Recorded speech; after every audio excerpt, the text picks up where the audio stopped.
The following podcast is being brought to you by the Defy Life Podcast Network. And I was like, yes, hi. I was so excited. Oh, we said hi. Let me get that hi again. Okay, hi. A guy gets to a point and he asks you to marry him, he really wants to marry you. Mm-hmm. He ready. Like he really feels like, you know what, she's the one. She's the one. You already getting the goods. You got to pay for it. Bring me the ring and get on one knee. Okay. Or two. You need time to observe someone and really get a sense of how well do they treat you, how well do they handle adversity. You're not the one because you don't have grit, the perseverance. You ain't really want me because you ready to give up. Because I said no. Nah, you shouldn't have asked. But since I said no, now it's your job to stay in the game and try to fight for it. Boy, on 5 Heartbeats, where you make the announcement you're going solo at the awards ceremony.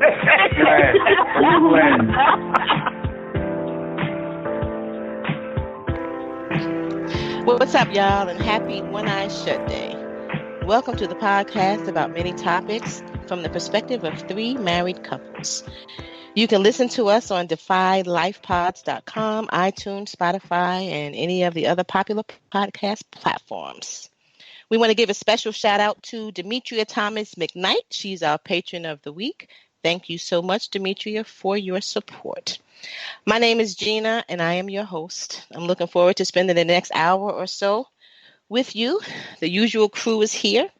Al, why don't you set us off by saying hi to the people? What's going on, good people? Hope all is good. This is A.L. All is well on this side of town. Let's see, what's my word for the day? My word for the day is restored. That's my word for the day. I like that word. Restored. So not just because I just woke up from a nice nap and my energy is coming back, but I lost my wallet over the weekend and that shit sucks. And took my first step to, you got to give up at some point to just be like, fuck it, I'm not going to find it. And let me just start rebuilding my wallet. And that was today. I, started getting my license and credit card and stuff like that. And so that's where I'm at. Restored. Hey, everybody. Okay, 2 things real quick.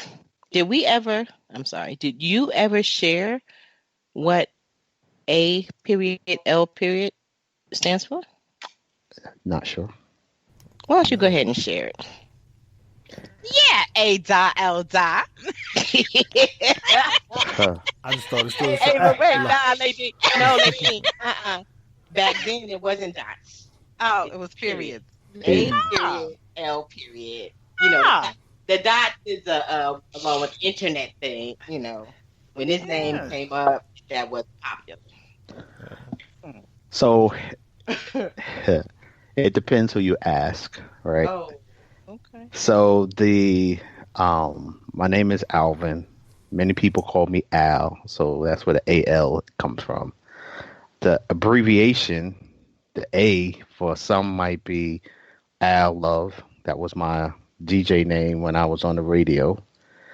My homeboys called me Absolute Lover, so that might be where it comes from.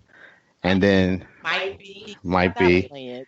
And then one of my good friends, one of my best, gave me a nickname, and he found out that my brother took the middle name of Lewis, so tried to give me the nickname of Lewis, and I rejected it. So he cut it short and called it Lou. So every now and then he'll be like, "What up, Al Lou?" So it just depends who you might ask on that given day and what drink they might have in their hand in terms of what the response might be. So A.L. No doubt. I don't remember that story, Al. Who was that? That's Will. Al Lou. Okay. cool. The second thing is back to the pet peeves, y'all. Oh, good. See what you started, Keita? All right. Uh-oh. We get another one? No, it wasn't Keita. That was you and your restore. No, I mean, gonna be slipping in pet peeves for the. Oh, I'm saying. Yes, Keita, thanks for giving us permission to do that. Yo, this dude loses stuff like it just drives me crazy. That's all I'm gonna say. Yeah, That's all I'm gonna say. That wasn't bad.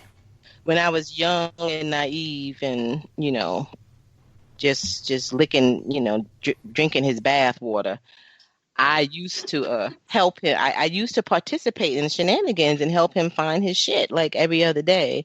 But I've grown older and wiser and value my time a little bit more, so I don't really do that much anymore. When the last time you left it at Al? When the last time you seen it? I'll help you find it. That's about the most that I do. Time to be like, oh, well, when the last time you think you had it? Oh, okay. As I said, I blame everybody, the neighbors, everybody for taking my shit. And then I find it, and JR be like, "You better go apologize right now." And usually it turns up, and whatever. It is what it is. You just got to let it go. Yeah, and he usually doesn't give up this soon. It's only been 2 days, so I guess 3 days now. He doesn't normally give up that soon. But yeah, losing the wallet is a pain in the ass. All right, let's jump over there to Ladine and let's go with Ladine. How you doing today, Ladine? I already told you I was pooped by 11 a.m. I got beat up by my little nephew today, but that's all right. She got beat up by the 4-month-old. By the 4-month-old. All right. I got all the way beat up today, but it's all right. Today I am, so I guess you could say I am drained. But we live in. It's so funny. I try to every time I work, usually right before, and I finish work right before we get on here. So I try to rejuvenate myself and shower and get myself together. And it's great because I could be exhausted, but it's like once I see these faces and I get on with y'all, it's like the rejuvenation comes back. And I'm like, yeah, let's get it. So I don't, so I don't really, I don't want to say drained. I don't know. I don't have a word for you today. I bet you your ass is grateful that your baby is 10. Yes, girl. Amen. Okay, I could say it again. So yeah, we could say we in gratitude today, but I think I already used that. I think we usually say that often because I really am truly grateful often for everything, but I don't have enough of a word to elaborate or offer to the people today. So I'm just gonna go with pooped because I was pooped and drained. But I thank y'all for giving me life back, and I think we're gonna have a great show tonight. Absolutely. Nikita, what you got today? I would say I'm unprepared. And I'm unprepared because we just got word South Carolina will be, attending, like having the kids attend school. So Thomas and I, we're just all on the internet. We're trying to look for face masks. We're trying to see what's cheap and whatever else or what we can do for the kids to try to protect them. So we're a little unprepared today, confused of what we're going to do. The whole state is going to be face-to-face? Yes. Well, that's if you decide to, they're giving the parents to decide if they want them to go to school or if they don't. So it's up to the parents. But schools are open 5 days out of the week. Wow. Starting August. Yeah. September 8th. September 8th? Okay, yeah. September 8th. Oh, no. I cannot. That's later than y'all usual. Yeah, that's later because we usually start back around August. Well, around the end of the August. Yeah. August 25th or something like that. Okay, so they did push it back. Mm-hmm. Okay. Yeah, all right. JR? Skipping me? She just jumped. She didn't actually. Oh, she was jumping all over the place. Yeah. Oh, okay, my bad. I'm tripping. My bad. You can go if you want to, though, Pooh. Dag, I'm saying we will let you go if Right. you My really bad. My bad. go now. You can You have know, it. Goddamn it, if you wanted that back. otherwise, we gonna need you to stay Hey, go ahead. engaged in the show. Hey, go ahead, CeeLo. My bad. Go ahead, Jay. My fault. My word for the day. First of all, what's up, everybody? Happy When I Shut Day, Wednesday to all of you. My word for the day is disgusted. As we were talking about before we got on air, I recently quit smoking a couple weeks ago. I'm disgusted with myself for the shit that's coming out of my lungs. All the shit I'm coughing up. I mean, I'm amazed. I'm excited because my lungs are healing. But to think that, the stuff we do to our bodies, and I think we're getting away with it until we're not. And to see the physical evidence of that shit being coughed up every day, I'm disgusted with myself. So, but, proud to be past that chapter. But, yeah, I'm disgusted. On to you, Pooh. You can have it. Hey, true that. Hey. Now you're taking Gina's show. See what I'm saying? Oh, my bad. So disrespectful. Just disrespectful. Well, we can't do anything. We just show up for the show. Hey, my word is resilient, and all right. Because I don't spell it. Stop it. So I'm gonna say because how the hell it got Thomas? I think too. I don't know. Yeah, I don't know. But yeah, I know what it. I mean, I can give you the definition of it, but I can't hey, so because I mean, it's inevitable that you're gonna catch the coronavirus or someone that you know and someone that's very close to you. So I just want to encourage, and you have to be resilient and fight through it. Do everything you can to get past the process. Don't just give up on life and think that you're damned, because you get diagnosed with it. So definitely, we have to definitely be resilient. So that's my word today. There it is. One of my favorite words in the dictionary. No doubt. Can you spell it? I can. So, depending on how much you're paying. What'd you say? Depending on how much you're paying, we'll spell it. So, 3 out of the 6 of us has mentioned, or I'm about to mention the coronavirus, the pandemic, the whole thing. It's just so, I don't even know the adjective of how much, it's just such an awful thing. And so my word is concern. Today, I really did struggle with being concerned around this pandemic. It's just so much, and Thomas, unfortunately, I think that what you just said is true. That if it's going to hit very close to home for most people. Right. And then with that, of course, comes with, fear, anxiety, blah, blah, blah. But for some reason today, it just kind of like I kept having to force myself not to stay in that space of just being concerned with everything that's going on. And I think for me, it's more prevalent. I'm going to be honest. I had a session yesterday and it came up for me in that session yesterday as well. But I think that it's being sparked just by the fact that the children, like it's so much talk and all the decisions are being made across the country about what's supposed to happen with the children and going back to school.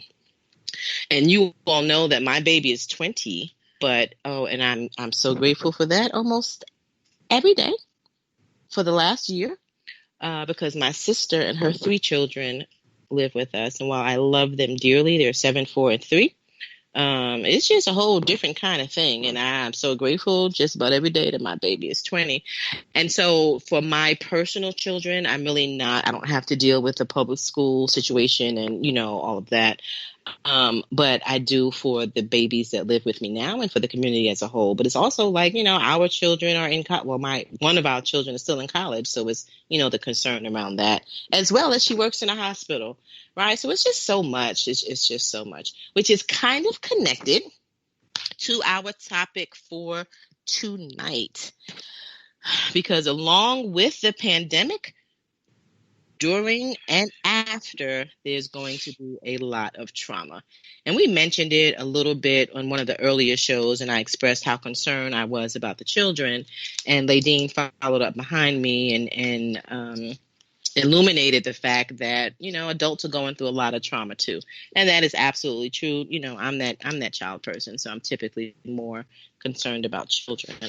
But we do have a lot of trauma as adults that we're dealing with. And so tonight we're going to spend some time talking about trauma and how it impacts relationships, the marital relationship in particular, how we support each other with that, and how it impacts our marriage. So if I were to ask you all, if you have trauma or if you're dealing with trauma, is there something that comes to mind right away for you? And anybody, just go ahead and jump in. And you don't have to share what it is, right? Because one of the things, and I don't know, we may have talked about it before, I don't know, but just so the listeners will know, right? Like, we fully understand that some of the topics that we talk about are very sensitive, and oftentimes it really can lead to a certain amount of vulnerability and sharing of information.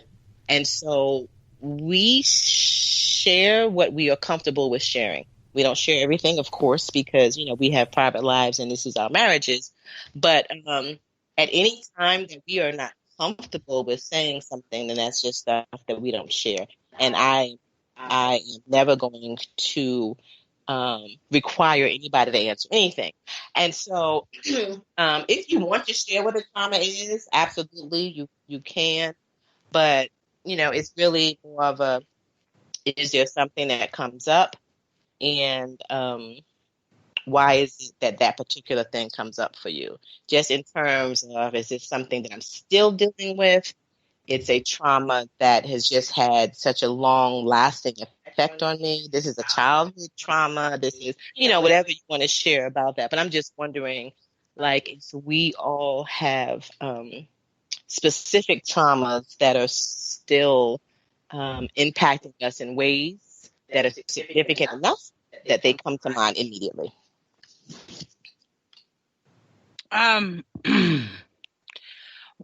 Well, I think that, I'm sorry, does anybody have something specific before I speak? Yeah, you got the mic. All right. So I think that I don't even think that we realize the trauma that we experience and that we project in our daily lives. And so I like to say myself, I like to say I have done a lot of healing for Ladine. And I would definitely like to say that my husband has also done a lot of healing for himself. And then together, the healing that we have purposely, intentionally made sure that we've done together has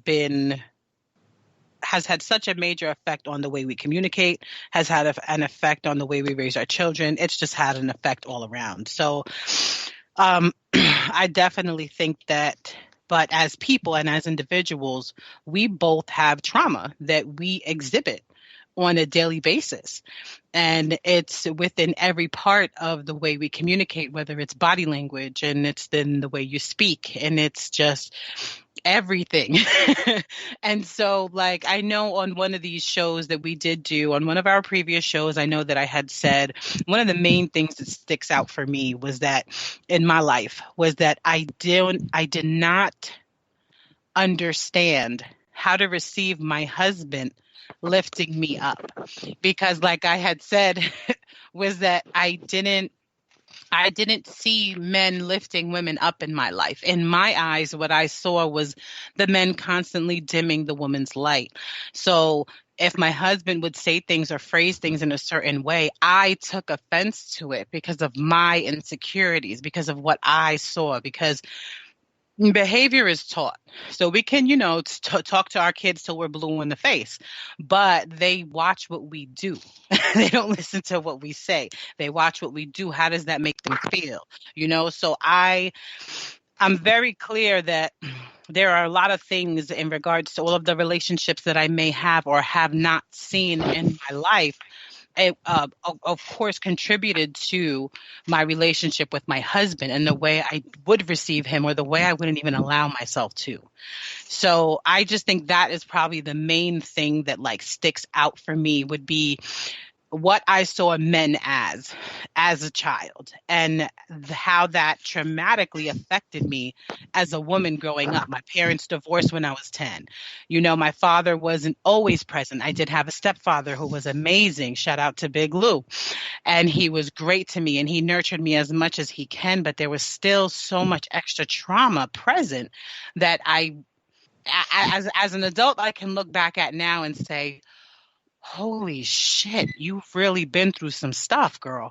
But as growing up, I had no idea the type of effect that it would have on me. And still to this day, I'm not saying that I'm completely healed. I am a work in progress. I definitely consistently work on healing, Ladine. I love when people can bring things up to me in a way where it is actually constructive and I get to receive it. Definitely. One of the other main things that comes up for me was being a victim, being raised in a family full of victims. And the women in my family always pointing their fingers at the men and, well, he made me feel like this. And I can't believe that you're going to make me feel like that. And it's like, pause. Nobody can make you feel any way that you don't choose to feel. But again, that comes from healing. That comes from being an adult, being aware of who I am and healing my insecurities within Ladine. Because blame is a piece of victim. And a lot of people forget that. And once you can take responsibility for who you are and you stand in, you stand grounded in who you are, it becomes a completely different story of the way you get to receive and the way you get to deliver with that trauma always there. Do you know what I mean? Or not with the trauma always there, but as you heal from it, but there's still some present. So yeah, that's what I think. So I happen to think that trauma is always there, even once you heal from it, right? Mm-hmm. Because it always is going to be a piece of who you are. You know, it's made you who you, if you choose to heal, either way, if you choose to heal or not, it is a part of who you are, and it makes you be who you are in this world. So, okay, that was Ladine's 50 cents.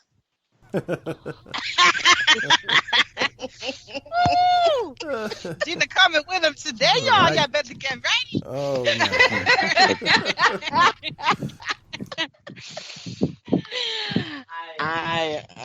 I'm just saying. There is a and I wish I could remember the exact reference and who it and where it comes from. But it's an Asian art form, right? And I want to say that it's called bowl or something to that effect. But the idea that they will take broken bowls or broken art pieces and they use liquid gold to put it back together, and you finish with this piece that is still a bowl. You know, it's they have restored it back to its original shape. I've seen that. And it's used as a metaphor of healing yourself, right? Or making yourself back whole, or a metaphor for life, right? Because things happen and we get broken, but it is possible for you to heal yourself and put yourself back together. And while you can still see the cracks and the flaws in this bowl, it is now almost a new piece with pieces of your old self, right? Because you've kind of present yourself differently, and you have these beautiful gold lines that you can see where they've used to cement the pieces back together, and it's still the same bowl. It just looks different because it's been through some things. And so that's kind of how I look at trauma. You know what I mean? Like, there's always evidence, whether it's good or bad, there's always going to be evidence of that trauma in your life because it is a part of who you are, and it's why you are the person you are. Trauma, along with a lot of other things, but definitely trauma being one of those things that remains a part of who you are. All right, Al, Chiquita, Thomas, JR. Thomas, you want to go before me? Oh, that's JR. No, go ahead. Y'all go ahead. I'm quick. I'll go. I just think trauma, it shapes and molds you. And believe it or not, I suppose you need some type of trauma. It teaches you don't touch the hot stove. Don't run out into the street. So I and like, piggyback on all behaviors are learned, but that trauma helps and it molds you. And I mean, some are definitely more detrimental than others, but I guess on all levels, I guess you need some type of trauma. That's interesting. I've never thought about it as a need. I got to think some more about that. That's an interesting perspective. But it also makes me think of, there's a gospel song out there that says, basically, if it wasn't rain, you wouldn't be able to appreciate the sunshine. So I guess that's kind of what you're saying. Yeah, I never thought about it that way. All right, JR, Chiquita, Al. Yeah. Again, I think, trauma is something I think that's ongoing. Even as we live our current day-to-day lives, trauma is something that we experience and we have to learn to navigate as we still deal with the trauma that was passed down to us from our ancestors, from our parents, from our siblings, from our neighborhoods, and trauma that was, inflicted upon us. And in a marriage, it's difficult because at times you still have to set your boundaries, and you still have to acknowledge boundaries. And, although sometimes, especially as a man, we like to fix things, and we like to, when y'all tell us something's wrong, even though y'all might not want us to fix it, we have a natural inclination to want to fix it and step in. And sometimes we overstep our boundaries. So in a marriage, it's difficult at times to learn how to dance with each other when you're dealing with existing trauma or new trauma, and trauma that you may inflict on each other. So that's it's a difficult road to navigate, and it's interesting, but it can be rewarding because as you overcome it, you can see how you learn to you learn each other better, you communicate better, and you learn to love each other better. So it's interesting. Al? So I think I agree with what people have said. To answer your question, is there anyone that I think of? Initially, I think of a lot. So it's not one that tends to stick out when I think trauma. I mean, maybe because I've just been through a lot of shit. So when I think trauma, I think everything from the mental to the physical to the emotional trauma that I've experienced. And it all is, well, not all of them, because some of them stay with you and some don't. I think like when you think of some of the traumatic experiences physically, mentally, or emotionally, some heal quicker than others, some heal with some intention, and some don't ever heal physically, totally, or emotionally. Totally, do you ever get healed? And I think the one that comes to me in terms of as the earliest, and I think, the earliest one that never healed was the death of my father at 8. And I think that's the one that kind of like I carried with me for the rest of my life and dealt with, and has in many ways formed how I see trauma, because having to carry that one for so long, it has evolved in terms of how I have understood it. And I think it went from understanding it as something that was just there. Other people valued it more than I did. And that was kind of when I was a kid. They understood the importance of it. I didn't. I just looked at it as something that just happened. To losing my mother and that hitting me, and then having to remember, like, damn, and you lost your father. Damn, and you didn't even take it as seriously as you probably should have back then. To having kind of gone through both of those cycles and mourning, to just looking at trauma as just, it's just part of life. And it really does impact everyone. And you just get through it the best way you can. You heal the best way you can. But understand that it is just going to rain on your roof, and it's going to rain on everybody's roof. So be tolerant of it, be understanding of it, and each day trying not to get stuck in it. And it is a thing where, kind of like even rehab, like the physical rehab, the more you can engage in physical rehab, you are going to heal. But at the same time, just because you miss a week, that don't mean you should give up. And the best way to get back into the rehab is to start back at it. And I think that's the case with emotional trauma, is you can't let yourself get stuck. And you got to continue try to take care of yourself. So that's kind of how I am with trauma. So thanks, Al, for bringing it back to the question, and for sharing. Right. So I asked the question initially because I think that oftentimes that thing or those things that come to your mind first are the things that are the most important, the most painful, the most significant, the most of something, right? Or the most, and it could just even be that thing that is just prevalent in your being, right?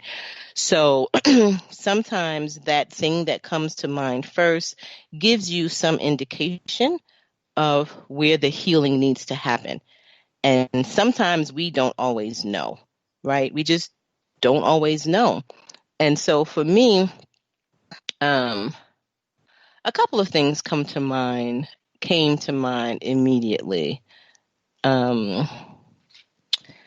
And one of them was some childhood stuff, and I have come to understand that there's a lot of childhood stuff that, well, I've come to understand the impact of some of the childhood stuff that I have dealt with, whether I healed from it or not, that impacts who I am and how I show up in this world.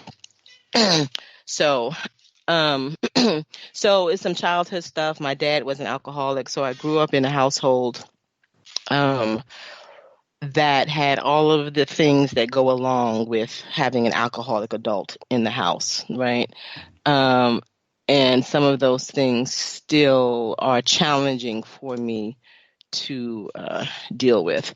And I remember, because in the question, well, as a part of what we said we were going to talk about, is how it impacts you, right? And early on, it's not so much of an issue now, and it might just be because Al drinks less. I don't know. I'm not saying that he was an alcoholic or anything, but for us, both of us, we drank much more in our younger days. And I remember, like, it being a situation for us. Al, you remember this? Because I could not stand the smell of stale alcohol. And so whenever he would come to bed, if I could smell it, like, it would be a thing. Like, he would have to go brush his teeth, wash his face, because it just would take me to a place, right, that just was not a good place for me. And we got to the point where he just stopped doing it. Like, he would just automatically brush his teeth, wash his face, whatever, before he came to bed. But it just, even if it's just that simple, right? And I mean simple in terms of the act, not simple in terms of the significance of the behavior.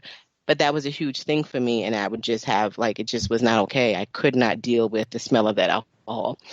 And then the next thing that, well, I can't say what order it was, but another thing that came to mind for me was the death of my sister, my second sister. And there are many, more often than not, and I have nowhere. Not only haven't I healed, I don't think I've grieved properly, because more often than not, I can't even talk about her without crying. So, and then when you think about the impacts that kind of, all the time just kind of hanging over you has, is just, it's incredible. And so, like Ladine said, I think Al may have mentioned it, and maybe everybody may have, just figuring out how do you navigate that with your spouse, how do you support them, how are you that rock for them in the times that they need to be, and when are you like, you know what, this is enough, like, you got to get up and get it together, which sometimes is inappropriate, but sometimes people need that push of, Al talked about getting stuck. They need that help of becoming unstuck. So those are just the first things, couple of things that, I mean, I could go on because unfortunately, like, yeah, it's serious. But those are the first things that come to mind. And I already knew that there's lots of healing that still needs to take place around both of those things. But so that's me. And I kind of just jumped in because after Al said what he said, it just kind of sparked some things for me. And I want to say to Al's comment, and I'm not saying that you don't, Al, but just in case you don't, give yourself some grace. When your dad died at 8, and I remember you saying this to me, that when your dad died, because you were 8, a little boy, and did not really understand death, I remember you saying to me that you knew what death meant, but you didn't understand that it was forever. Do you remember that, Al? Yes. And so when you compare your dad's death to your mom's death, it's really about, it was 30 years later. And so by the time your mom died, you understood that shit was forever. And so you would not have necessarily taken your dad's death as serious, to quote you, to use the words that you used, as you would your mom. But anyway, it just triggered some things for me, so I just jumped in there. Jaquita, forgive me. I normally wait and go last, but I haven't forgotten about you. So if you want to go ahead and tell us your thoughts. Oh no, that was good. I see trauma as Thomas kind of like based on it one time in the show. I forgot what show it was, but he was talking about how my dysfunctional family. So I think he did it. He made it a little light, because I feel like I live my life now trying to find and navigate myself, even with my kids, my family, and all that stuff, is because of the trauma that happened and what I was like surfacing like around. So like I live on it. My sister and one of my cousins, like, we're really big. So we talk to each other every day because we're trying to break that generational curse that we had with our family. And so like my family, I've seen it all. Like when it comes to people on cocaine, crack, drugs, all of the above. And these are like close relatives of mine. My dad, my uncles, all of the above. And then even like violence, I hear a lot of yelling at each other. Even have seen like sexual abuse, like with someone in my family and a young person. And it hurts when you have that type of dysfunction, and I feel like that's a big trauma, because we're trying to realize now, like, where is this trauma coming from? Like, how can we get rid of it? Because we still have those people in our lives, and we don't want them to bring that trauma to like our kids. So I've kind of like accepted my past. I try not to point fingers, which Thomas helped me a lot because I used to point fingers all the time with my mom. And because she was I wouldn't say like a typical mom. I love my mom to death, but she was the mom that had like the boyfriends and felt like me and my sister was the reason why she don't have the boyfriends and kind of blame us for that, and that kind of stuff. And that stuff kind of stick to a child and even to us today. Where we still have issues, but I try not to point fingers and blame them because I see when I think about it now, like they were young when they had us, you know what I'm saying? And so I feel like they probably didn't know how to take kids, to take care of the kids themselves, as I try to, grow my family that I have now. So I look at trauma as something that's hard that you have to go through, but it builds like a real hard shell, because I have a real hard shell when some things Thomas may say, well, I just don't understand. I'm like, dude, like it's fine, it'll be all right, like get over it, because like I've seen it all. That's how I feel, like I've seen it all. So I'm here to just build my future and yelling and building each other up, and definitely just getting rid of the generational curse, trying to build that wealth, all of the above, and just like a loving family. So trauma is pretty hard to deal with, but it's something that you have to go through in life. Don't need no hateration, holleration in this dance room. No.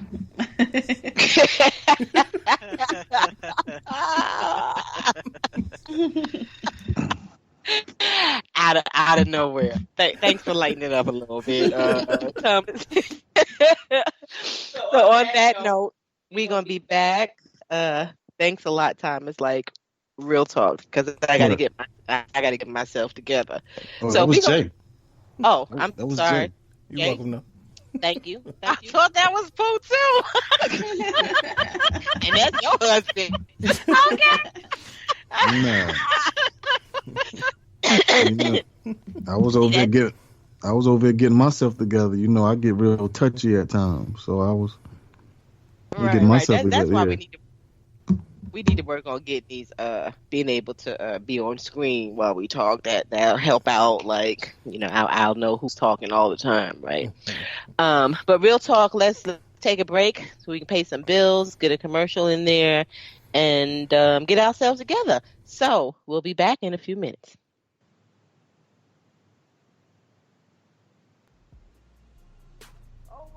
Welcome to the Anything, Everything, and Nothing podcast with Lynn and Kim. Join us as we discuss the latest in everything from entertainment and current events to the craziness that is our real life. Let's laugh, let's live, let's talk about it.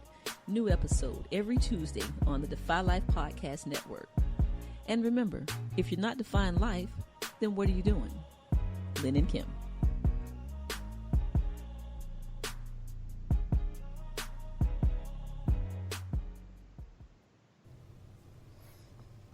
Welcome back. Much needed break. I need to blow my nose and wipe my eyes and all of that. So thanks for hanging out with us and thanks for returning. Al let me know that over the break he had something that he wanted to say. So we're going to let him jump it off. I got something to say. Hear me now. So I guess my question is, and y'all can take this as serious and as light and as y'all want it, but my question to the group is, so what happens, how do we deal as married people when your approach to self-care might not be marriage approved, right? So what does that mean? Like, because you're wife, fucking somebody else, and that's like your again, y'all can take it wherever you want to take it. Jumping out the window. Okay, I'm like, take it wherever you want to take it. I'm just saying, I don't understand what that question means. Like, is marriage approved? What does that mean? It's his sentence. God.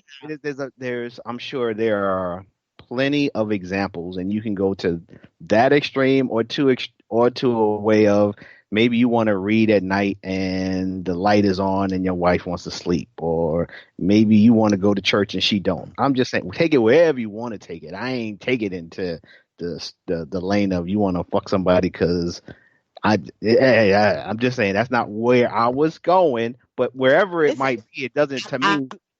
It's not to me the what isn't so important as in if it's still the same process, I guess, because at the end of the day, if you don't approve of, if you got a problem with the behavior, it's a problem.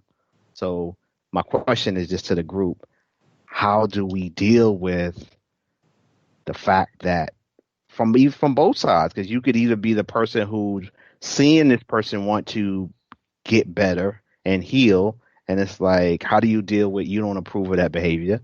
And then on the flip side, if this is something that you want to do to heal and your partner is not co-signing it, how do you deal? So that's kind of my question to the group. So it was just a clarifying question because you said marriage approved. I just wanted to make sure. I just need to know what we were talking about. I could have said spouse approved, but I was thinking, words right it's there. cool. I got you. This is a very interesting question. I'm really trying to think of actual things that I do that either support or that don't support Jay, and then like things that he may or may do that support or don't support me. I don't know, Jay. Nadine, you switching around on the furniture and reorganizing the room every other week does not support JR. Well, amen. Look, first of all, let's not do it. Let's not do it. But no, I have to say, why am I sleeping? Hold on, wait. That pet peeve show is an eternal. Right. That was like a great first episode. You're right. What's going on? What are we doing? Right. JR, am I right or am I wrong? You are absolutely right. Stop it with the battery pack. What's happening? You said co-signing for Jay. I don't understand. No, but ain't no fun when the rabbit got the gun, is it? I really feel like because Jay and I together, I think, began our healing processes, understood that like a lot of the shit that we did was part of the generational trauma. I think we're literally like living through it daily. My God, this is so funny because JR would always tell me how dismissive I was. And so I'm very clear that, let's see. I don't want to say that. I look to be aware of who I'm being in my situations, in conversations with my people, with my family, with everything that I do. So my grandmother passed in December. And I haven't been with my mom and my sister, my oldest sister, Mavreen. I haven't been around. God, I haven't been literally in Mavreen's presence for more than maybe 8 hours. And God, I'm 38. Probably at least 17 years. And so when my grandmother passed, I went to Puerto Rico. We went to bury her in Puerto Rico. And I was there with my mom, my sister, and my mother's sister. And so JR would always tell me that I was dismissive. And so I'm just sitting back and I'm watching these women and the way they interact with each other. And I'm just like, I'm literally just sitting back in awe of the healing that I have done for myself because I couldn't believe what was happening in front of me. My mother is a 65-year-old woman, and just the trauma that was spilling out of her mouth as an MSW. as an LCSW, still with all of this trauma that she has experienced in her own life and the way it comes out in an abundance, especially when we're around family. Because I do believe that sometimes our families can bring out, depending on the trauma that has been experienced, our families may or may not bring out the worst or the best in us, right? And so there might be behavior that you would not be exhibiting normally in your daily life, but then you come around your family and it's like, these niggas always bring it out of me. Like, why do they freaking do this to me, right? So I'm watching my family, and I saw it in my aunt, dismissive, my mother dismissive, my sister dismissive, and they just kept saying things. And, so I stopped them and I was like, yo, this is what JR is talking about. And so my uncle and my stepdad, they were like, They just sitting back like, we tell these bitches all the time. And so it was just beautiful to see. And then so I came home and I looked at Jay and I was like, yo, so you ain't never gonna believe. And he's looking at me, he was like, now you see it. And so I'm talking to my best friend about it, and she was like, bitch, you now you realize that you fucking dismissed really? And so just like it was beautiful to experience in the moment. It was very healing. I was hysterical. I went through so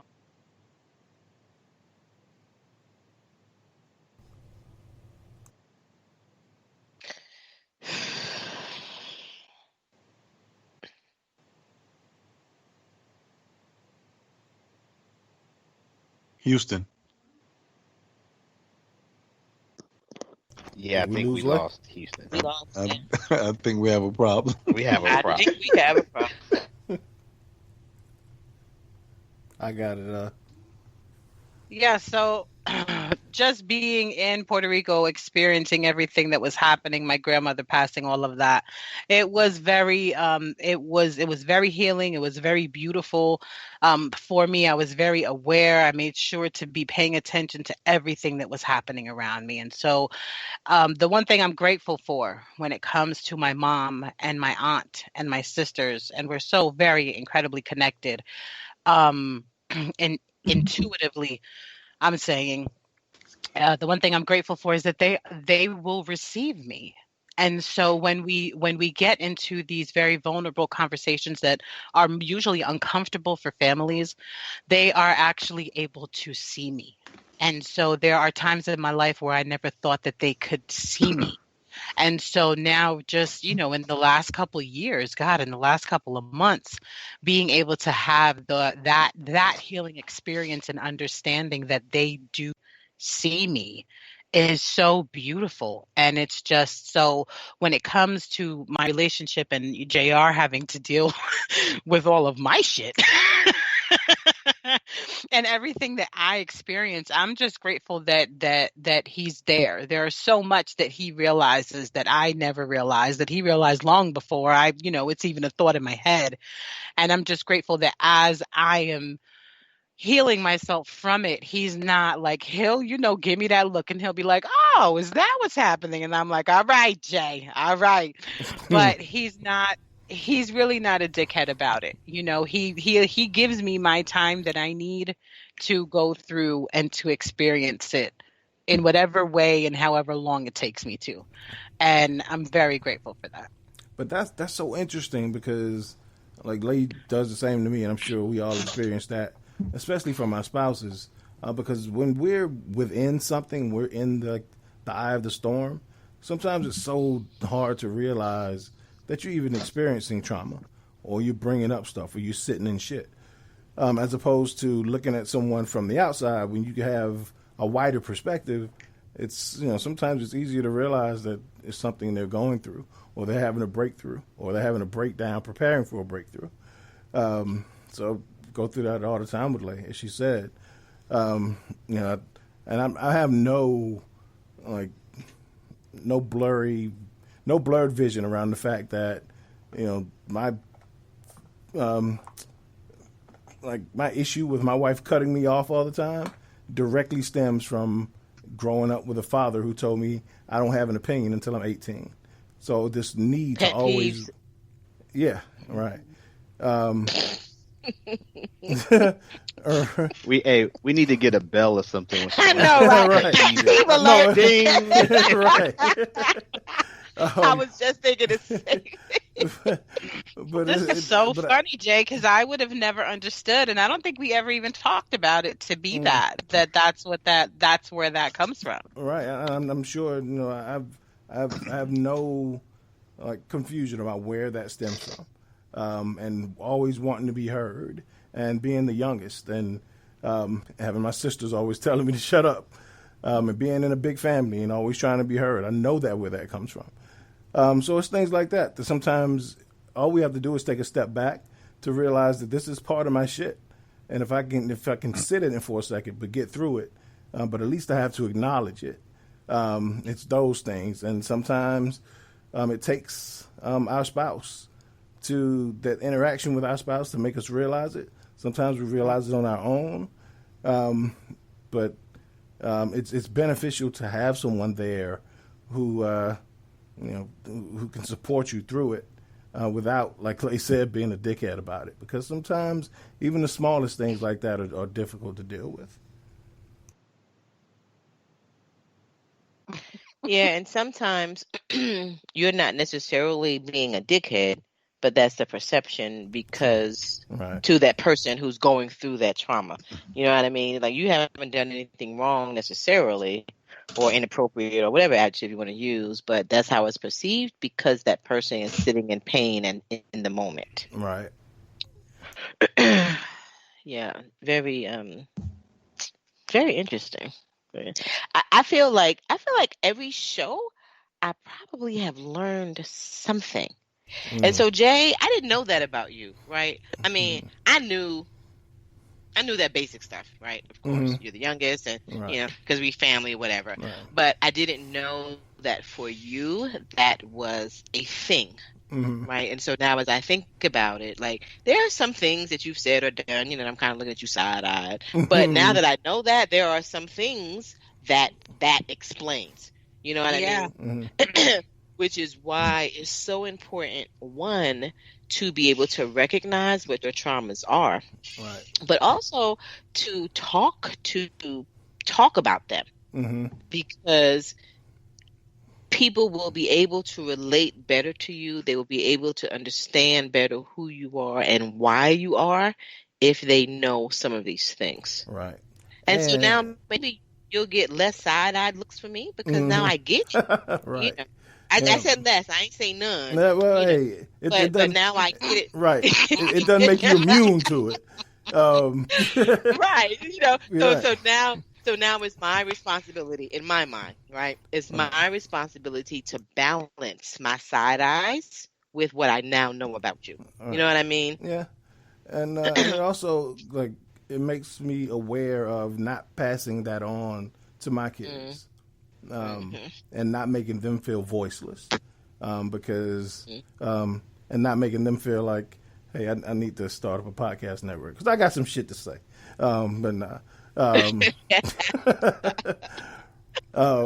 yeah, so it's that's easy for me to talk about because it's so easy for me to identify, and I don't think it's that, like, it's definitely not unique to me. I know there are a lot of people with like demanding parents who like pass down a lot of their trauma to them. That's just one of the things. But I'm sure we all have those things. So. Yeah, and most of us, I mean, in reality, most of us are passing down trauma to our children. Right, absolutely. Right. We don't. Some of it is because we just don't know that that's actually trauma for us. But a lot of it is because we just haven't healed. You know, and it's not just, and then sometimes what happens, right, in our attempt to heal or to be different, it's really about being different.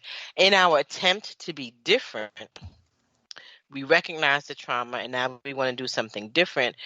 Sometimes we give our children different traumas. Oh, yeah. Trying to be different from the trauma that we've experienced. You know what I'm saying? It's like you trying to be this thing, and meanwhile you fucking up your kids because they like, what the heck? What? Right. Which is another reason why it's so important to be aware of your stuff. Yes, absolutely. Because there are times where I might like spaz out on the kids, or we'll spaz out on the kids, and later on, I gotta, call them over and be like, "Look, mommy's sorry." And I really think that showing children humility is such a powerful thing, and just apologizing as an adult for them to be able to see that is really dope and powerful. So, and just them understanding, like, look, in the heat of the moment, see, look at mommy. I could get crazy, but I can also come back to reality and understand that, look, if I hurt your feelings with something I said, or whatever the case may be, definitely revisit it afterward. If I realize, like, look, holy shit, what the fuck am I doing? A lot of that is like the emotional, the verbal abuse that we don't realize is verbal abuse, because you don't have to cuss somebody out to be verbally abusive. It could just be the way in which you speak to them. So it's like all of that. And so, yeah, I definitely enjoy checking myself on my bullshit. Absolutely. And also, being open and vulnerable with your kids and acknowledging to them where your shit comes from. Because, I tell my kids all the time, like, look, man, like, that dude who take you to Walmart and buy you all the stuff you want and to take you on rides on his go-kart, that ain't the dude that raised me. That's your grandfather. That's not my father. That's not your father. That's their real daddy. Right. Like, this dude that gives you money all the time, and they're like, that dude, like, don't get me wrong, my father hugged me, told me, loved me, all that shit. But he wasn't the dude that was like, he wasn't this nice guy that you guys know. So, like, talking to them and to, like, acknowledge to my kids when there's something in them that bothers me because I see myself in that. And so acknowledging that to them, like when Ladanian gets in his manipulative phases and think he's smarter than everybody, I'm like, look, man, I've been there. I know how that shit goes. And I hate that shit in you because I hated it in me. Just being open with them and being vulnerable enough to let them know that they're not in it alone and that you're responsible for a lot of their shit too. And so I think it helps you relate to your children better, but it also helps them, like, it's a modeling thing for them, right? And so showing them the whole piece about being self-reflective, right? Like understanding why you act the way that you do, why you did what you did, and giving them permission to do it, and also helping them to understand that you're human. I remember being in that stage where your mom was just your mom, like, right? Like, or your dad. Like, you never looked at them as human beings. Right. They were just your mom and your dad, and they wasn't supposed to do it. And when you looked at stuff, you're like, oh, that's fucked up. I can't believe you did that. I can't believe you think that. I can't believe you. Even as adults, right? And so you have to begin to really look at them as humans. And when you have those kinds of conversations, it helps them to understand, like, you're a human first, parent second, and you still gonna make some mistakes, and you have all these human feelings, and all of that. But I don't think, at least for me, our generation, I don't think for a lot of us we had that opportunity to have those kinds of vulnerable, open, and honest conversations with your parent. True. And I'm just glad that we know, or we believe that those conversations are necessary. I just had to apologize to my 23-year-old last week. Maybe it was the week before. Same thing. And I had to explain to him, like, this is why I respond the way that I do to this particular thing that you're doing. And it was all about, even as I heard myself talking, it was all about my trauma. It was all about my trauma. Right. But, I also do believe that just being vulnerable, period. We were raised by people that saw that as a weakness, understanding humility, period. I think a lot of that has to do with a lot of what's going on in the world today. I think the planet is shifting because the universe is calling for something different. And I think it's beautiful. I think I think it's really beautiful just to see the level of awareness that people that the younger generations have right now, a little bit more clarity at a younger age. And I think it's beautiful to watch, but also to experience. And then I really want to say, yeah, so like a lot of what I experience in them, I guess being more receptive, being able to receive what we're saying, us showing them something different, us being vulnerable, and us, having the humility. They're like, wow, like that's really fucking dope. So, and understanding, like Jay said, when we talk to the kids and we show them, hey, my parents did it like this. This is why I am the way I am. I don't want you to be. Do you want to be like that with your kids? Like really being honest about that shit, really open and honest so that they can see. Like my kids will come back, we'll go with the family and the kids will come back and be like, wow, so I saw Pop do this, or I saw Wita do this, and now I see what you were talking about. And that's what I mean by the level of awareness, that they have, because they're actually experiencing these things. They're able to see them, and it's not, our parents are who they are. They did the best that they could with what they had. There's no pointing fingers or blame, like you did this to me, and that's no. You become an adult and you become absolutely responsible for your actions. No, you were not responsible for the trauma that you received, but you are absolutely 100% responsible in healing and recognizing that for shit your as healing. an adult. Absolutely. That's right. So yeah, I think I just think it's just beautiful to be able to experience inside of a marriage, understanding the trauma that your spouse has actually gone through. And for me, that's just something I think I was always very in tune with when it came to people. When I spoke to people, when I communicated with people, I would always look deeper into them. But I just think I'm a deeper person in that way. Before judging, definitely always looking to be in acceptance. Now, don't say I can't cut up, because I can cut up and be judgmental if I want. But I definitely am more accepting of people and their behaviors because I get it. I understand. So I think really just keeping an open mind and understanding not just where your spouse is coming from, but just people in general. Look a little deeper, like give people a minute and you can really see past their bullshit. So I got a question. Go ahead. For Pooh in particular. Pooh said something on a couple episodes ago. I can't remember what we were talking about. Pooh, you said, I guess it's a question for Pooh and a follow-up question for Keita.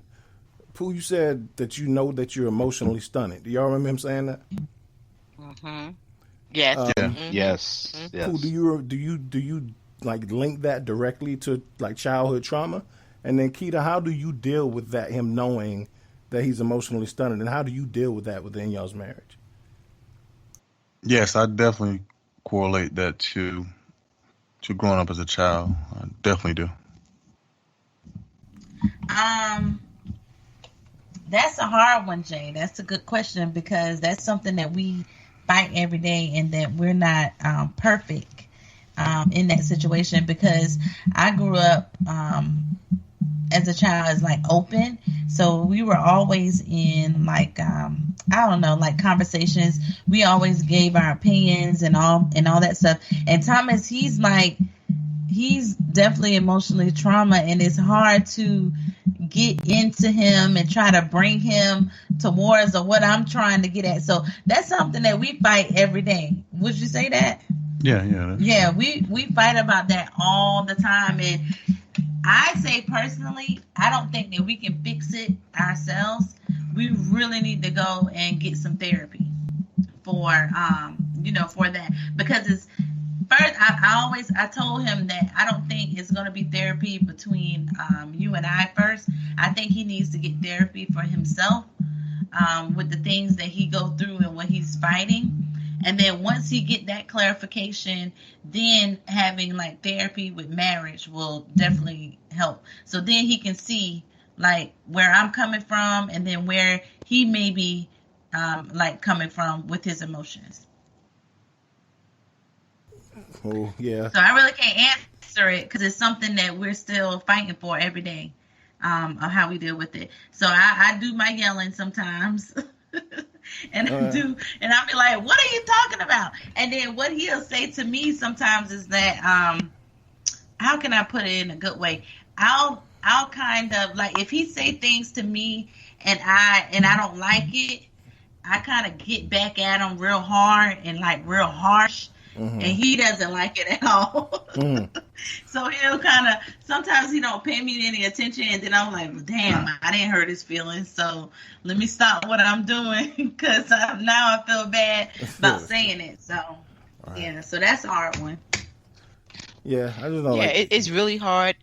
Go ahead, Jay. No, I asked the question just because I can imagine how one pinpointing that to be able to say to yourself, I know I'm emotionally stunted, and the challenges that has to bring up in a marriage. That's why I asked. But go ahead, Jen. I think I forgot my thought. But I will say, I'm sorry. Can I just say, really, I thought this was a great question because I thought for years JR was very emotionally stunted. So for him to bring it up to somebody else, I was like, oh, okay, this is good. But no, so that is what, because that's how I felt, because that's how I perceived him. So he would, he would express his feelings in different ways, but just being able to. Yeah, as far as being an emotional period, yeah, babe, I always thought you were emotionally stunted. Yeah, absolutely. And that was not easy to deal with. And I can imagine that because you're so emotional. And so, and I'm very low on the emotional spectrum. So to see, like, for anyone not to like, as Jerry Maguire would say, flip out on anything emotionally. You look at it as, I don't care, or I can't express myself, when internally I can be an emotional wreck. I just don't express it externally. Right. And you know what trips me out about that, Jay, is that what happens often is that when you then oftentimes, and let me just say for myself, oftentimes when I do share that, I might be going through something or I'm in a rut or whatever, folks respond like, damn, Al, you? Right. Yeah. Not you. Like, wow. Like, damn, you go through shit? Yeah. Right. And I think it's because we are in an era where I think it is more common that people wear their trauma on their sleeve and or are communicating it more, and that's that is the way, like, talk about it, come on, bro. And where everybody, like, that's a choice, right? And I think that is okay in terms of how you deal. And I think me personally, when I look back at why I'm the way I am, I think, we talk about how your parents, being raised by folk impacts who you are and how you deal with shit. And I think when I look at some of those formative years, I was being raised by a single mother who had lost the love of her life. And for the first year or two, she really shut down. Like, really, really, really. Like, I slept with my mother and in the bed with her together as a healing thing for both of us for like a year, right? So your siblings say it was like 10 years. Okay, they might say 10 years because that's how they mess with me, right? my point is that that's how broken she was, right? And I can remember the resurgence of my mother, right? She, was started having friends, working, bowling, joining stuff, and it was really a difference in my mother. So I think, like, looking back at as a child, seeing the evolution of that healing, I think it definitely informed who I am. And I think one of the lessons that I took from that is that because she was a single mother, that responsibility and healing, like, responsibility matters. And sometimes over healing. So you got to keep going because motherfuckers is dependent on you, right? That's how I took that phase of my life. That yeah, you're going to have days where you don't feel like keep going, but you still got to keep going. So when Pooh mentioned earlier resilient, and I can't spell the word because it is an important word in my life, that is one of my favorite words in the dictionary, because I will be okay if at my funeral motherfuckers just said 3 words. I'll say 4 words about me: family, hip hop, and resilient. If you said those 4 words about me and just said drop the mic, that's it. Because that's what that ain't for 3 words. hip hop is 2 words. Oh Lord. It is though, right? And we can get into that into another, but it's 2 words, especially when you talk about the culture of hip hop, right? So yes, absolutely, Al agreed. Okay, not the genre, the culture, right? And so to me, like, that is an important part of who I am. So it does trip me out every now and then, because when you are that type of person who is going to be more personal with their healing, and it's not that you're not going through stuff, because if anybody knows or has paid attention to my life, they know, damn, this dude goes through a lot of shit. So it's not that I'm not experiencing trauma, because that's not the case. Because I go through a lot of shit. So I've almost set myself on fire 5 times. Real talk. Like, I literally sat down one day and thought about how many times I have came, like, a decision here to dying. And I had a list of 12 of things that have happened where I was this close. If something had went this way or that way, I wouldn't be here for this day. So, and then you add on top of all the other shit I done gone through in my life. Of course, this dude goes through shit. It's not that he doesn't care or he doesn't experience. It's just he chooses to be more personal with how he is dealing with it. And I think, so to your point, I think it does bug me out sometimes. I do take a step back when I have said that to folk, and even some of the people who I thought knew me. Like, why would you think I don't go through nothing? Right. Why would you think I have a bad day? Like, I don't understand how you see me if you don't think I have bad days. Just because I show up for work. I show up for work because that's my job. That's what I do. I got to show up for my life. I got to show up for my family. Right. Like, that's what I do. But it don't mean that while I'm showing up and still trying to have the best day that I can and choose my attitude while I'm here, that does not mean I'm, like you said, an internal wreck. So that's all I got. Exactly. And I remember just when me and Lay were at one of the points when we were separated, and I was going through it, and I was just like really wanting to talk to my kids. And Lay told me I was in my feelings, and I don't know why that struck me in such a way. Like I don't even know what I said to her. I don't even know if I said anything to you, but it hit me to a place like, fuck. I open up to you, and you tell me I'm in my feelings. Like, that shit hurt me. And so to Al's point, like, when you're that person who doesn't outwardly express your emotions all the time, and when you do, to get that response from people like, damn, you actually, it's almost like they're asking you, fuck, you human? What do you mean? It kind of strikes you in a way, and it touches a nerve. So I definitely get what you're saying. All right. So that makes me think of the comment I made. I don't know if it was last episode or the episode before, but either way, like, sometimes it's really just about extending grace right. on everybody's part. You know what I mean? Like, and I'll just use the example that you just said, JR. You know, Ladine could have shown you some additional grace. Right, you gotten to the point where you are actually expressing your feelings, and maybe that wasn't the right thing to say. You know, I don't know. I'm just saying, according to what you're saying. And then on the flip side, JR, like, she's human too, right? And the reality of the situation is you were in your feelings. And so maybe that wasn't the right thing to say. But again, that was an opportunity for you to extend some grace around the whole idea. You know what? That was really fucked up for her to say. But you know what? It is true. Right. And maybe I shouldn't be in my feelings even more about what she just said. You know what I'm saying? And like the shit is just so, and like we've all just said, like it's so tricky.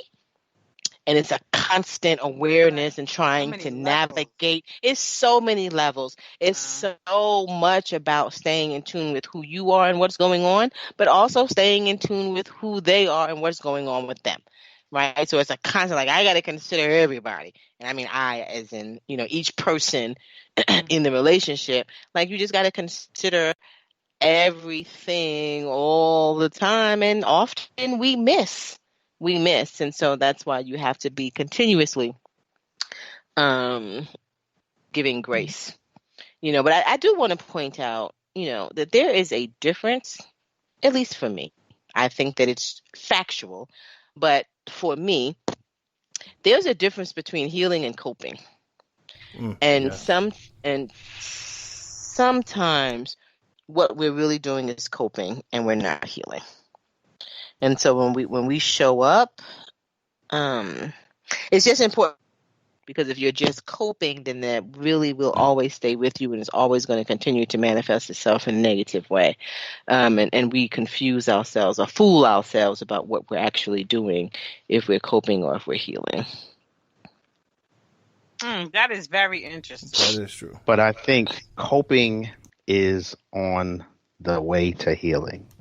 So I think while we are coping and we haven't healed, let's still celebrate coping, because you're not going to heal. Instead of quantifying. Right. Let's celebrate coping, because you're not going to heal if you're not coping. Healing comes with time. Yes. But coping is what you do in the meantime, in between time. I agree. I agree 100%. My point is, sometimes we stop at the coping. And we call it healing, right? That's my point. Like, don't stop at the coping. Of course, you don't have to, but it's in your best interest, right, to figure out how to cope, because life still goes on. You still got to go to work. You still got to raise your kids. You still got all this stuff you still have to do. But sometimes we really get stuck in the coping phase and don't continue on to the healing phase. I wanted to differentiate, because I think there are people who get down on they ain't healed. They haven't healed yet. And while it's like, yo, yeah, you are just coping and you might healing, but don't give up on, like, celebrate the coping, because there's so many people who ain't even coping. Right. So celebrate the coping, because if you stop coping, you ain't gonna heal. Right. So that to me is worth being celebrated, and also acknowledging that some shit ain't going to heal. I disagree. I hear you, but I don't. Some injuries, you ain't the same. You ain't never the same. And I look at our bodies, right? And I think my body different, B. My body different, B. And whether it is something that you might lose a limb, it might be something that you lose your hearing, it might be you lose a parent, it might be you tear your Achilles. You ain't never the same. And while you might look at the fact that you ain't never the same, as I ain't never healed, because I ain't never the same person I used to be.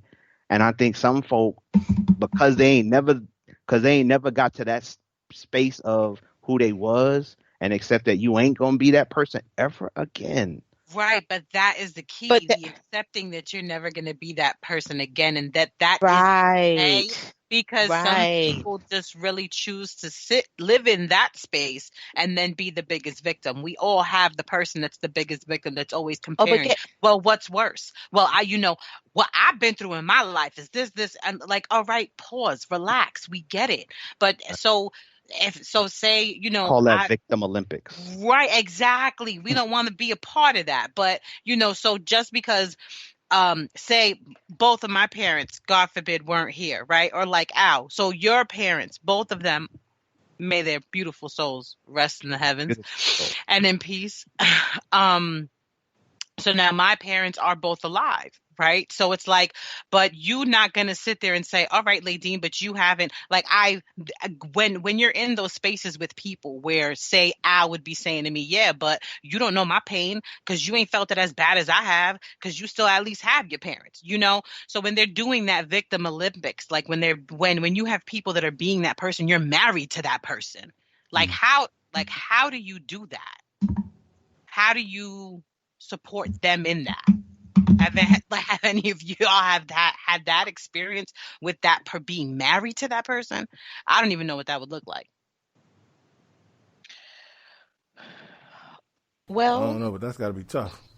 Right. Yeah. That I got friends like that. Right. And to me, you just kind of have to, just roll with it and hope one day they'll get to see what you're seeing, and whether they agree with you or not, at least seeing what you're seeing, which will change their perspective, right? Because perspective is everything. Right. Like I've had to break that down to those friends, and I've had to break that down to them and explain to them, like, do you realize what you're doing? Just because you may have been through this amount of pain, it doesn't make anyone's pain less than, because they've reached their certain climax of pain, right? So it doesn't make someone else's pain or trauma less than yours because you've experienced more than in your eyes. So yeah, I just think that is beautiful to keep in mind. Just for people that might not even realize that that's something that they do. Yeah, I think that's that grace word that Gina uses as you're dealing with people who are dealing with that, is just giving them the grace and, hoping, just understand and recognize that they're going through some shit. Mm-hmm.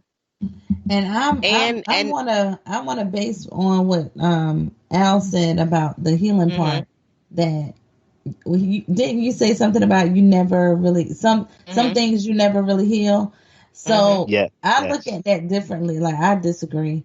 And the reason why I disagree is because Thomas may go through this situation like we looked at death differently. So he doesn't really heal well when it comes to death. No one really do. But he always used to get on me because I was like, Thomas, it's death. Like I look at it differently. I feel like you can heal from death if you look at it as, people are at like eventually we're humans. You know what I'm saying? And so death is going to come. So I feel like that's a heal. Like you've had your life here on this earth. You try to make the best of it, but you know that there is time behind us being human. So that's what I look at. But Thomas he not say he dwells on it, but he just keeps like, he'll bring up death and all that stuff. So Thomas, what do you feel about that when I'm saying that with death and healing? I totally disagree with what you're saying because it's not.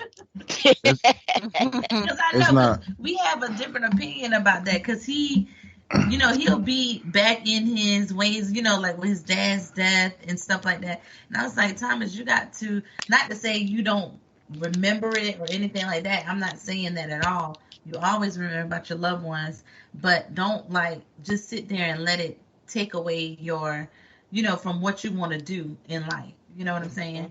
Yeah, I don't think it has that effect on taking me out of things that I want to do or have to do, or anything of that nature. I don't dwell on death. I just think about, at times, I haven't really done it in a long time, but because it was things that I didn't get out, that I didn't say or didn't get to say or didn't get the answers to certain things. It wasn't about the necessarily that he's not here. It was that, okay, we didn't get these things accomplished. Like we didn't. I didn't get to ask you this and ask you that, and you didn't get to tell me X, Y, Z. So it was pretty. That was very, very tough. And I think when Keita was like, yeah, Thomas, you gotta get over it. Like my dad had died like the week before.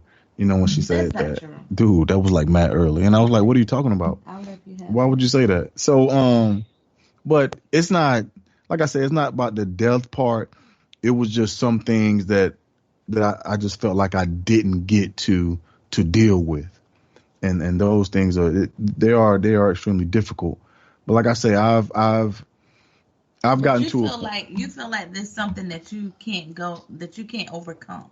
Is my thing. No, because I've been overcoming it every since. Like I've been getting up, working, family, marriage, school, job, degrees. So no, I don't feel like I can't overcome it.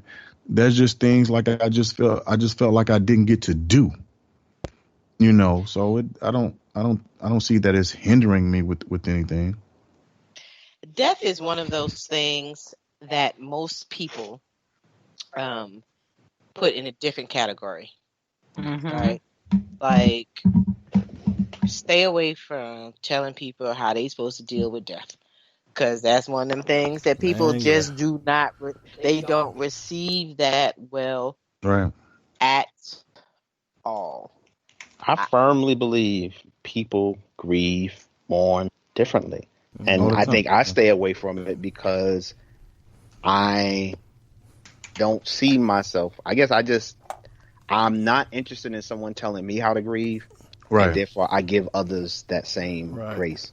And I think it's also interesting that all of us have trauma that we have not healed from on this call, yet we're saying that there's no, like, that y'all are saying that you still think you can get over stuff, like everything.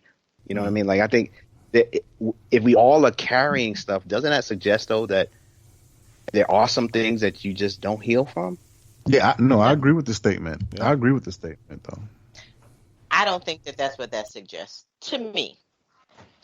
I just think, well, one, Al, this is something I wanted to say earlier. It sounded to me like you were equating healing with, or that you understand that people equate healing with being the same.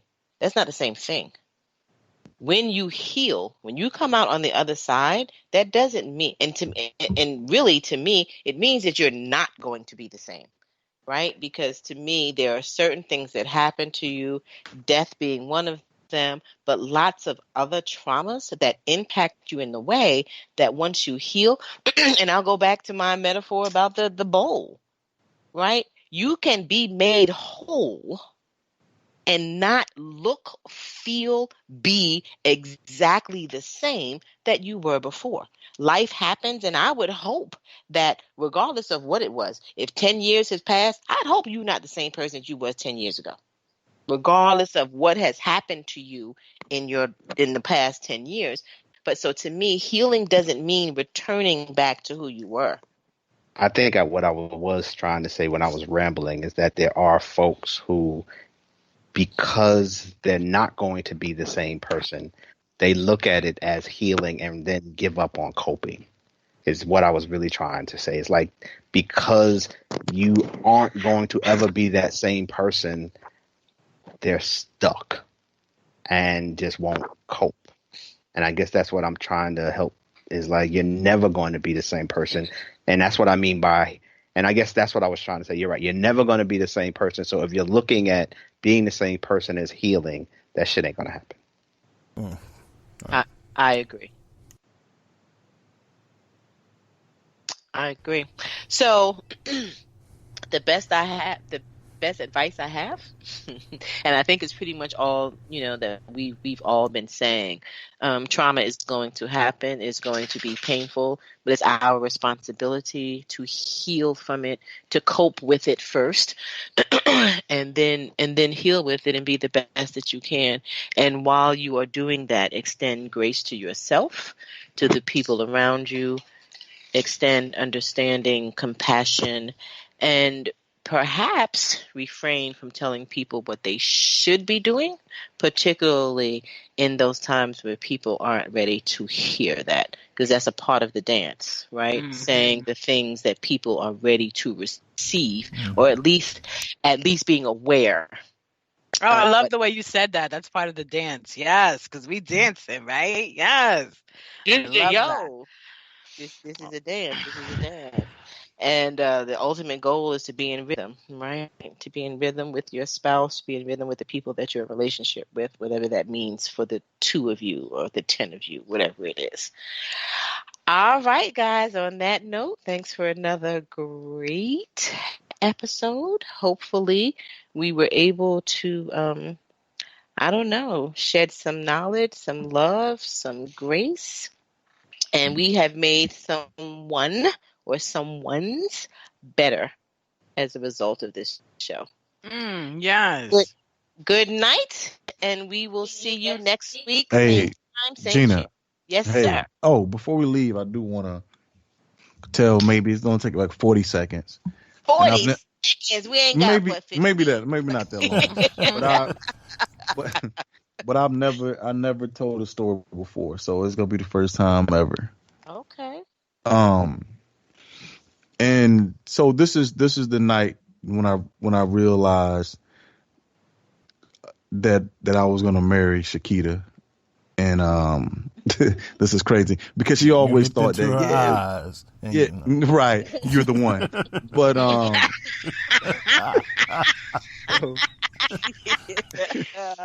So was it when you realized you was going to marry her, right, or when you realized you was going to ask her? Because right, that I was going to ask. You know, over that 2-piece. Right. No, when I realized I was going to ask her, when I realized, you know what, she's going to be my wife. So, it was my birthday, and maybe I was, I can't recall how old I was, maybe 27, 26, something of that nature. And we went out, maybe a little younger than that, I can't recall. So we went out to a place called, it was a jazz spot, Big Mike's, Big Bubs, I don't know, some jazz spot on Main Street. So she had her back. She was like, yeah, we, going out to eat, take you for jazz and take you out to eat. And she was like, then when we got there, she was like, yeah, table for 3. So I'm like, table for 3, so, it's only 2 of us. And I'm wondering, like, who else is coming to eat with us for my birthday? So I know it's like 9:30. I know it's not my mom's. So I'm like, who is it? So we get down, we sit down. She told me, well, sit in front of me. I was like, okay. I sat in front of her. She sat on one end, and then she goes in this bag where it's gifts, for me. And she had this re-imaged picture of my pops, and a picture I'd never seen before.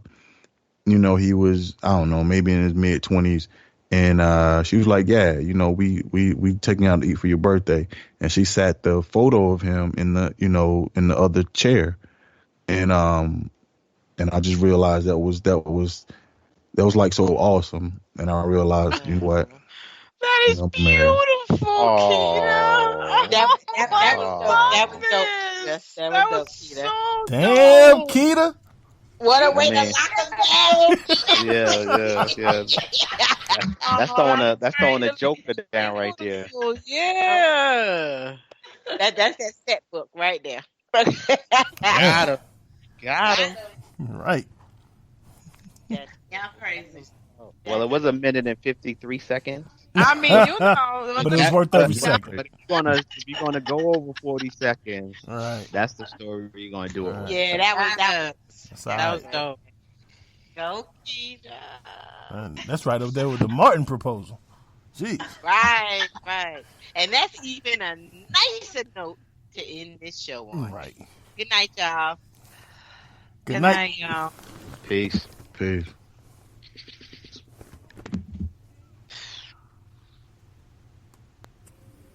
We're told that greatness is exceptional, when it should be expected.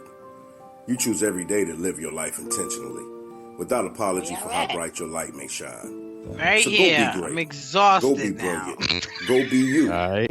Go Defy Life. Oh, that was great. Playing the commercial. The Defy Life movement is one that speaks to each of us in its own way. Defy Life gear speaks to us all by reminding us that one size does not fit all. Visit defylifegear.com to get fitted for greatness.